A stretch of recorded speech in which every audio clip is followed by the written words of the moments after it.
Gandang araw po mga boss, madam. So, ngayon lang po ulit ako nakapag-upload ng video kasi medyo busy po sa trabaho. So, ngayon, share ko lang po sa inyo yung alaga ko pong panabong na manok.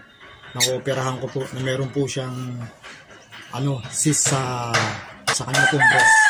So, yun po. Umpisahan ko na po.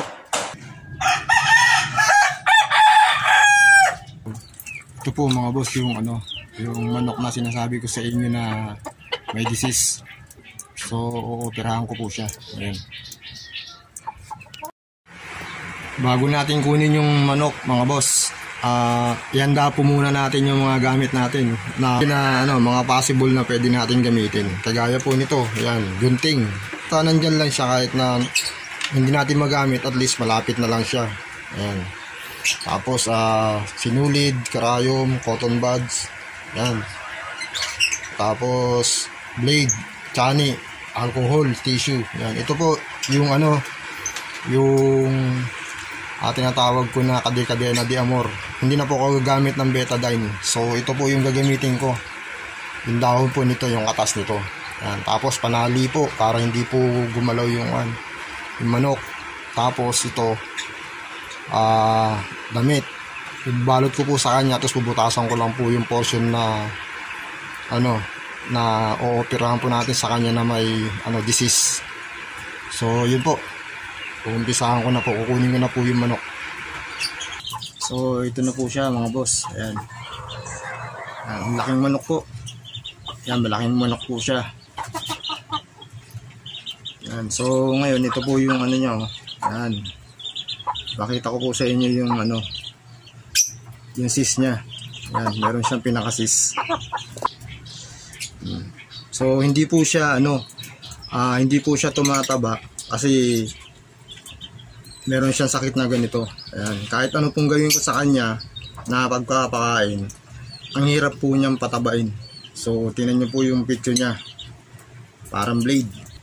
Meron po siyang bukol. Ayan Yan po.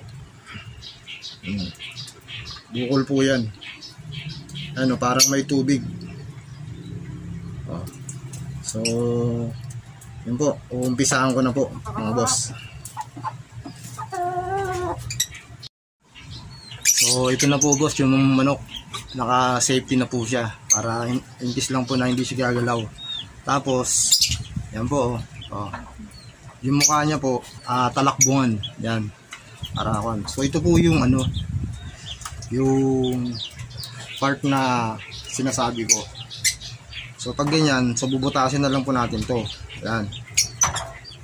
Yan yung yung damit. Ito po yung portion na ooperahin natin. Ayan Yan. So yan na po. Lumabas na siya. So yan. Yan lang po. Medyo linisan po natin ng konti. Huwag po tayong kabahan, at saka isa po huwag po natin isipin na masasaktan yung manok. Normal lang po yun na masasaktan. Yan. Ganyan. Habang bata pa po siya, tatanggalin ko na po para sakto po. Pag medyo nag-edad-edad na siya, gagaling na siya. Kasabay po siya ng paggaling sa pag-edad niya. Yan po. Mga na po to, 4.5 months. Yan. So titingnan po natin kung ano po yung laman niyan, yung sinasabi ko sa inyo ito. Yan. So ihahanda ko na po itong tissue at saka yung alcohol. So yan. Ayan po. So mag-alcohol po muna ako para hindi po siya may infection. Konting sugat lang po. Yan para malaman natin kung ano yung laman niya sa loob. Iwaan lang natin. Yun. Yan mantika. Yan po yung iniinda niya. Yan mayroon siyang parang mantika na sa loob oil. Yun So titingnan po natin kung ano talaga yung pinakalaman niya dyan. Kung meron po ba mga yan tubig. Parang po siya, parang oil. Yan. So dadagdagan ko pa po yung pag ano ko sa kanya. So titingnan ko po yung loob kung ano talaga. Yan, takpan nyo po siya para hindi siya ano, yan. Dadagdagan ko pa po. Yan. Kasi baka meron pang ibang laman sa loob niya. So yun lang talaga, yung tubig na yun. Pero meron parang matigas. Hindi po natin pwedeng tanggalin yun kasi baka may ugat po siya na ano eh, na maano natin, may ugat, baka manghina yung manok. Pero yun lang po talaga yung tubig na yun. Ang alam ko po yung sanhi po yun, yung paghihigaan niya po sa kulungan, tapos marumi, may tae, parang ano po yung kumbaga sa may paa, yung parang tibak. So ito po sa dibdib, pero may laman eh. Ayan, pag tinanggal ko naman po itong laman na to, pwede ko po itong tanggalin itong laman na to. Ayan, ayan, pangapalag na siya. Ayan, baka pwede ko po siyang ano to, tanggalin itong laman na to. Susubukan po natin tanggalin para hindi po siya kwan. Ayan, ito ano, parang pinakalaman niya.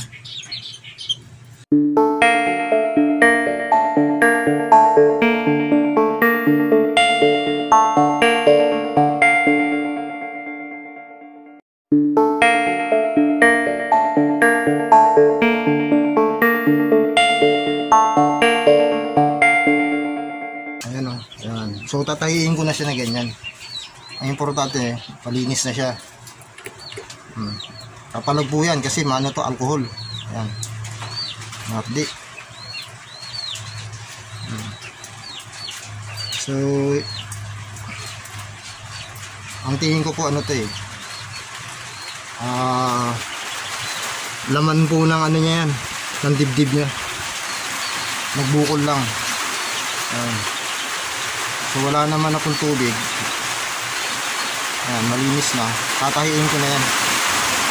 Hindi ko na siya tatanggalin. May ulan pa.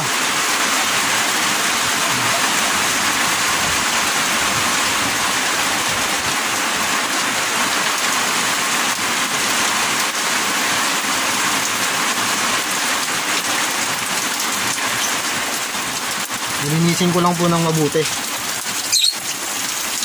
Para ano, sigurado pag tinahi ko.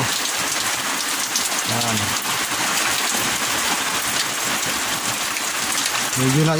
Medyo na-disalign po yung ano eh. Palaki natin. Yan.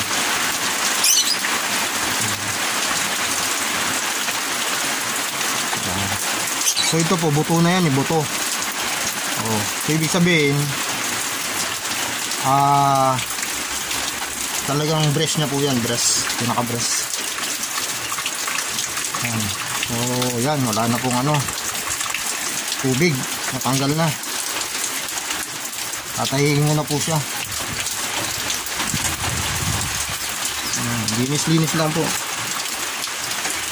Hindi po pwedeng tanggalin yung ano niya eh, yung laman, kasi pinakalaman niya po ito sa ano eh. Maghihilom na rin po yan. So ang gagawin po natin na pagtahiri ito, kailangan doble. Sa may laman kahit na dalawang ano lang, dalawang tahi lang, tapos saka sa labas po sa may balat. Ayan po. Ano, so tahiin po natin muna natin yung laman para dumikit lang. Ayan.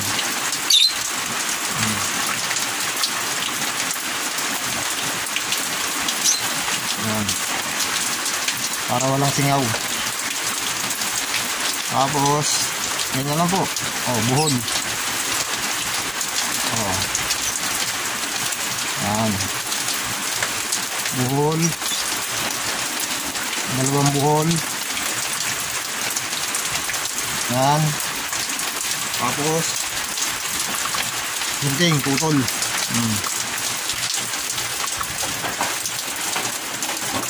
Yan. Kabilaan.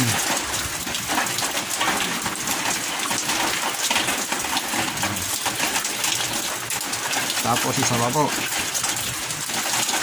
Ayan o. Sa may laman niya.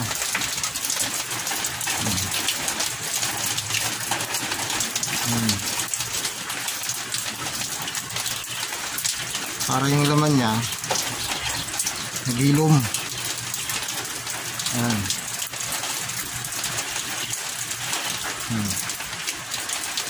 Medyo basta wag po kayong kakabahan kasi ang isipin nyo po gumaling siya. Yan. Ganun. Sabagay, pag unang ano nyo pa lang po talaga kakabahan na kayo. Yan.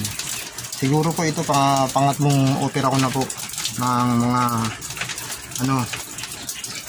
mga alaga natin. Yung pangalawa po yung pusa na nasagasaan ko, yung in-upload ko po na video. So sunod po ito na, sasarado na po natin. Yan. Ito na po yung dapat na magandang pagkakatahi. So linisan po muna natin. Yan. Tanggalin natin yung mga dugo-dugo para walang mamuong dugo. Yan.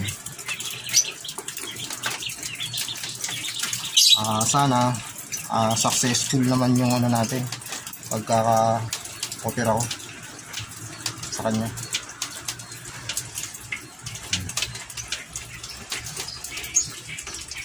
So yan, ganyan lang po. Tapos tahi na, para na lang po nagtahi ng damit. Oh. Ayan o. Oh. Ayan. Oh. Tapos tali. Buhol. Oh. Buhol.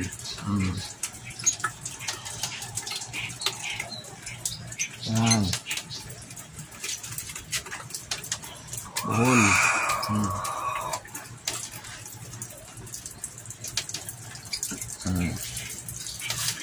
Ayan. Ganun lang.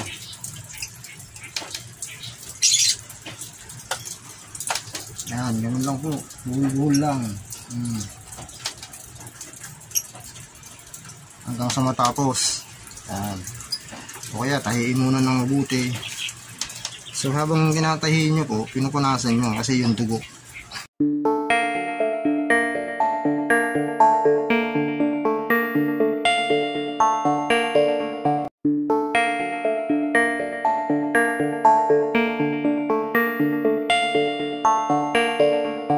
Isang tip po, habang tinatahiin nyo po siya, lagi nyo po siyang punasan ng tissue. Ayan. Kung wala naman pong tissue, yung po, damit. Ayan. Ayan. So, importante po masarap po siya ng maayos para hindi po siya pasukin ng hangin. Ayan o.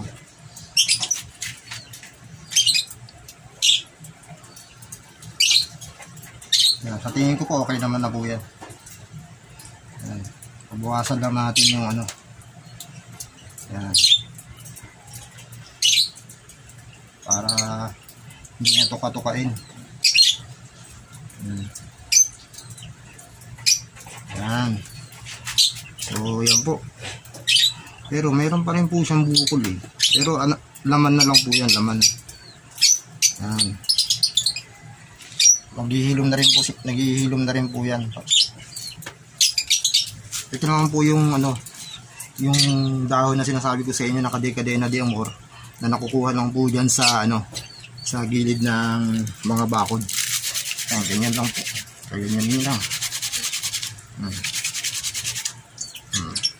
So bago nyo po siya pakawalan o bago nyo kalagan, kailangan clear. Ayan.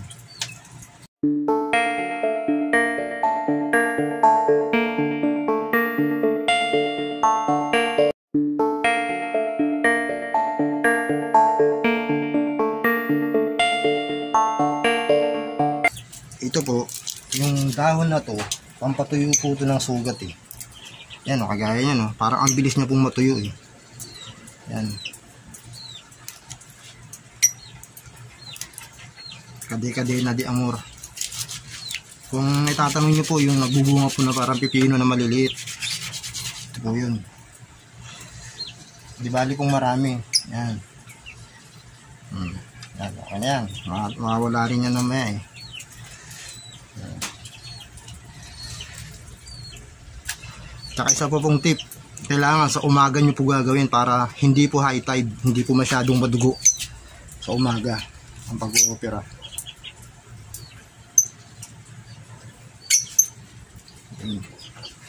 Hindi po tayo biyasa. Ang ginagawa ko lang po DIY. Yun po. So ito na po siya oh. Okay na. Parang wala nangyari. Ang kanila pong manok. Ayan. High station. Sayang pag pinabayaan natin. 4.5 months pa lang po to. So yan. So tingin ko successful naman po yung pag-opera natin sa kanya. Wala nang tubig. So hihintay na lang po natin yan maghilom. Tingnan nyo po, tuyo na agad siya sa may dahon. Yan, yung dahon na yan. Tuyo na agad. So mamayang hapon lalagyan po ulit natin siya ng dahon. Yan, parang wala nangyari sa kanya. Yan. So mamaya po papainumin ko na po siya agad ng amoxicillin. So yun, isa pa po, wag po natin siya ipukulong sa mababasa siya para hindi mabasa yung sugat niya, para hindi po magkaroon ng infection. Kailangan malinis po yung niya, kukulungan. Lalagyan po natin ng sapig na tela sa may apakan niya. Siguro tataba na to. So yun po mga boss. Maraming salamat po. Hanggang sa muli. Boss Sam, Manong. God bless po sa ating lahat.